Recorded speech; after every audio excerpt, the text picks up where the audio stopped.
संसद के भीतर आज उस वक्त सियासी माहौल गर्म आ गया जब समाजवादी पार्टी के वरिष्ठ नेता प्रोफेसर राम गोपाल यादव ने सरकार पर सीधा और तीखा हमला बोला। राम गोपाल यादव ने अपने भाषण में सरकार की नीतियों, फैसले और कार्यशैली पर सवाल खड़े करते हुए ऐसा मुद्दा उठाया जिन पर सदन में हलचल मच गई।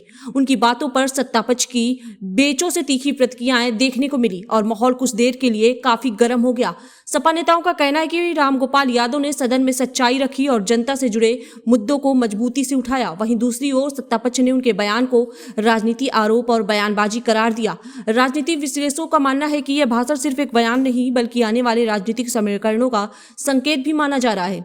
समाजवादी पार्टी और अखिलेश यादव के नेतृत्व में विपक्ष लगातार सरकार पर हमलावर है और सदन के भीतर यह भाषण उसी रणनीति का हिस्सा माना जा रहा है। फिलहाल राम गोपाल यादव का यह भाषण राजनीतिक गलियारों में चर्चा का विषय बना हुआ है और इस पर प्रतिक्रियाओं का सिलसिला जारी है। बड़े बड़े गांव में इश्तहार लगवा दिए, प्रधानमंत्री जी की फोटो, नल से पानी निकल रहा है, महिलाएं हंसती हुई और पानी पी रही। लगवाए कि नहीं लगवाए? कि सचिव वैद्य गुरु तीन जो प्रिय बोले भय आस, राज धर्म तन तीन का होय बेग ही नाश। अगर मंत्री इस डर, सचिव इस डर से कि कहीं मालिक नाराज न हो जाए, ऊपर वाला सही बात नहीं बताएंगे तो राज का नाश हो जाता। कि अभी समय है सुधार कर लो, ये आनाकानी नहीं चलेगी, सही की नकली मोहर लगाकर गलत कहानी नहीं चलेगी। अपने गुरु इस सदन और सदन के सदस्य रहे देश के बड़े कवि उदय प्रताप सिंह की कुछ पंक्तियों से शुरू करना चाहता हूं। वातावरण आज उपवन का अजब घुटन से भरा हुआ है, कलियां हैं भयभीत फूल से, फूल सूल से डरा हुआ है। सोचो तो तुम क्या कारण है दिल दिल के नजदीक नहीं है, जीवन की सुविधाओं का बंटवारा शायद ठीक नहीं। धूप रोशनी अगर चमन में ऊपर ऊपर ही बट जाए, माली तुम ही फैसला कर दो हम किसको दोषी ठहराएं। ये मत समझिए कि कांटे हैं विपक्ष लोग, कांटे उपवन के रखवाले अब से नहीं जमाने से हैं, लेकिन उनके मुंह पे ताले अब से नहीं जमाने से हैं। ये मुंह बंद उपेक्षित कांटे अपनी कथा कहें तो किससे, माली उलझे हैं फूलों में अपनी कथा कहें तो किससे। इसी प्रश्न को लेकर, ऐसी चीजें, इसी प्रश्न को लेकर कांटे यदि फूलों को ही चुभ जाएं, माली तुम्हें फैसला कर दो हम किसको दोषी ठहराएं। ये देश की स्थिति है। कभी तो उन्होंने लिखा कि बुलबुल को क्या जो देखेगी सो गाएगी, कभी तो जो देखता है वो लिखता है, वो कहता है। देश की स्थिति यही है, हम कुछ भी कहें। हमारे संविधान की प्रस्तावना में भी यही लिखा हुआ है कि सामाजिक, आर्थिक और राजनीतिक न्याय। लेकिन अभी कुछ दिनों पहले दिल्ली के यूनिवर्सिटी के कॉलेजेस में इंटरव्यू हुए थे लेक्चरर्स के अपॉइंटमेंट के लिए, असिस्टेंट प्रोफेसर्स के अपॉइंटमेंट के लिए। कुछ लोग जो कैंडिडेट थे वो रिजल्ट निकलने के बाद, इंटरव्यू देने के बाद रिजल्ट शीट लेके हमारे पास आए थे।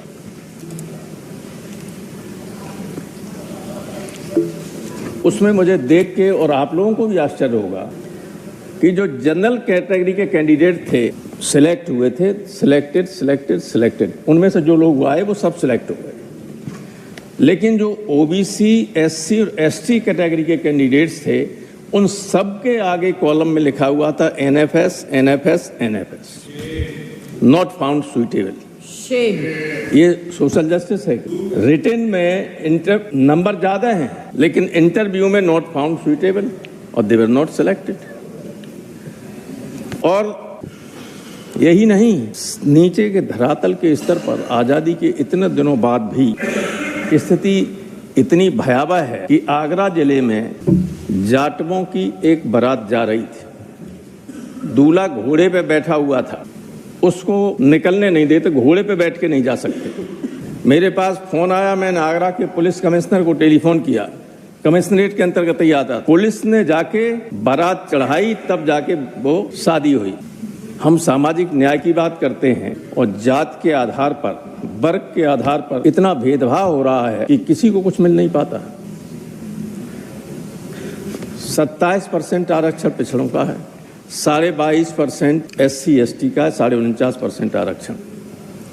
सारी नियुक्तियां ऑलमोस्ट ऑल सिर्फ UPSC वगैरह के कंपटीशन को छोड़कर वो आउटसोर्सिंग से या कॉन्ट्रैक्ट बेसिस पर होने लगी। ना आउटसोर्सिंग में रिजर्वेशन है माजी जी और न कॉन्ट्रैक्ट बेसिस में रिजर्वेशन है। और जब रिजर्वेशन है नहीं तो इन वर्गों का कोई आदमी आ ही नहीं सकता है। ये हम सब लोग जानते हैं, कहें कुछ भी, कहीं बैठे हो। अब तो UPSC से IAS बनने के बाद, लंबी सर्विस करने के बाद, जब राज्यों में प्रमुख सचिव स्तर का व्यक्ति हो जाता था है, तब केंद्र में आके जॉइंट सेक्रेटरी डेपुटेशन पे आता है, तो जॉइंट सेक्रेटरी एम्पैनलमेंट जब होता है जॉइंट सेक्रेटरी बनता है, प्रमुख सचिव तक आदमी। और आपकी सरकार जो है सीधे, जिसने कभी कोई पब्लिक सर्विस कमीशन का इम्तिहान न दिया हो, जॉइंट सेक्रेटरी अपॉइंट करने लगी, किए हैं। अब तो डायरेक्टर भी अपॉइंट किए जाने लगे। UPSC में इंटरव्यू के लिए भेज देते हैं, उसमें क्या दिक्कत है? कहीं इम्तिहान तो देना नहीं पड़ा, कोई रिटन टेस्ट हुआ उनका? क्या क्वालिफिकेशन है? किसी बड़े बिजनेसमैन के यहाँ नौकरी करते रहे, आ गया, इंटरव्यू बुला लिया गया, जॉइंट सेक्रेटरी हो गया। जॉइंट सेक्रेटरी सबसे इंपॉर्टेंट पोस्ट होती है दिल्ली में। जॉइंट सेक्रेटरी के दस्तखत होने के बाद सेक्रेटरी दस्तखत करता ही है, जो कुछ होता है उसी स्तर तक हो जाता है। उस पोस्ट पर जो अपॉइंटमेंट हुए, आप पता करें, बैठें। मांझी जी आप उस वर्ग से आते हैं जिनकी उपेक्षा हमेशा हुई है, आप पता कीजिए कि जो जॉइंट सेक्रेटरी सीधे अपॉइंटमेंट हुए हैं, कोई उनमें OBC, SC, ST या माइनॉरिटी का है? Not a single. तो हम किस बात के लिए सोशल जस्टिस की बात करते हैं जो इतने इंपॉर्टेंट उसमें कहते हैं? दूसरे, जल जीवन मिशन की बात आपने, मैंने पहले भी एक बार यहाँ सदन में कहा था, बड़े बड़े गांव में इश्तहार लगवा दिए, प्रधानमंत्री जी की फोटो, नल से पानी निकल रहा है, महिलाएं हंसती हुई और पानी पी रही। लगवाए कि नहीं लगवाए? मैंने कहा था कि आप लोगों को कभी कभी गांव की तरफ देख लिया करो कि ये वास्तव में नल लगे हैं कि नहीं, पानी पहुंचा कि नहीं पहुंचा। जब हाँ बात उठी, या अब कुछ जगहों पर कह रहा हूं मैं, पूरी हमने इटावा जिले की सारी ब्लॉकों का सर्वे करवाया। हमारे इस फोन में पूरा है कि किस ब्लॉक में कितने गांव हैं। कुछ में टंकियां बनना शुरू हुई हैं, लेकिन ठेकेदारों ने हम लोगों की निधि से या प्रधानों ने अपने तरीके से गांव की गलियां पक्की बनवा ली, वे सब खोद डाली कि इसमें पानी के पाइप बिछेंगे, पाइपलाइन बिछेगी। आज तक नहीं। 95% जगह कोई पानी नहीं पहुंचा है। वो बहुत भाग्यशाली गांव होगा जिसमें इस योजना के अंतर्गत पानी पहुंचा है।